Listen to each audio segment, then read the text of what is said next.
ভাই আপনি কালকে রাত্রে ধরা পড়লেন কিভাবে যদি একটু বলতেন প্লিজ। ক্যামেরা ঠিক করে ধরছেন? সবাই যেমন ধরা খায় আমি অমনি ধরা খাইছি, বুঝছেন? দেখে খেলাইছে, এরপরে ধরা খাইছি কট। কট। হ্যাঁ আচ্ছা আগলাস আগলাস এই নিয়ে আপনি নবাব ভাই এটা 50 বার করে দেওয়া লাগবে আপনাদের। আচ্ছা আচ্ছা নবাব, আচ্ছা নবাব ভাই হ্যাঁ, আপনি বলেন। এই নিয়ে কতবার আর কি জনতার কাছে ধরা খেয়েছেন যদি 10 একটু বার ধরা খাইছি, এই 10 বার ধরা খাইছি। 10 বার। আচ্ছা আপনি যে গরু চুরি করেন মানে গরুটাই কেন চুরি করেন এটার মোটিভটা কি যদি একটু বলতেন। নিশা।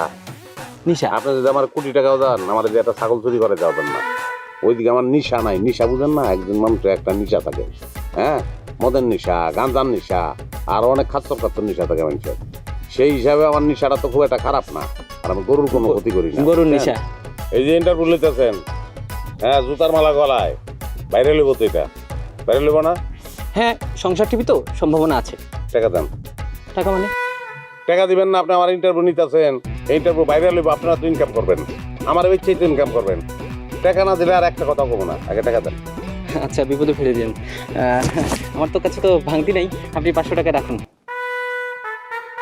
ধর মিয়া 500 টাকা। শোনেন, পরে যোগাযোগ করেন, চুরির অনেক ঘটনা আমার কাছে আছে, আচ্ছা আমি ধারাবাহিকভাবে আপনার কইতে পারবো। আচ্ছা হ্যাঁ ভাই, সব বাইরে লইব। আমি কি যাবেন দিয়ান? আচ্ছা আচ্ছা নবাব সাহেব আপনি কি আমাদের দর্শকের উদ্দেশ্যে কিছু বলতে চান? অবশ্যই বলতে চাই, কেমন একটু কাছে আনুন ভাই। এই দেশ থেকে অনেক প্রাচীন পেশা, বুঝছেন, সেগুলো বিলুপ্ত হয়ে গেছে। যেমন পালকি চালাইতো আগে, হ্যাঁ, ওই বেহারা আর নাই, বুঝছেন। তারপরে ওই যে একমালায়া নৌকা চালাইতো, সেটা না, ইঞ্জিন লাগতো, বহুত কিছু কিন্তু এমনি ধ্বংস হয়ে যেতেছে। এই যে ধ্বংস হয়ে যেতেছে সব কিছু, এটা তো ঠিক না। আমি খুব টেনশনের ভিতরে আছি যে গরু চুরির এই যে পেশাটা, এটাও কমে যেতেছে ধীরে ধীরে বিলুপ্তির পথে। হ্যাঁ, এইটা আমি যেন এই পেশাটা ধরে রাখতে পারি, দোয়া করবেন।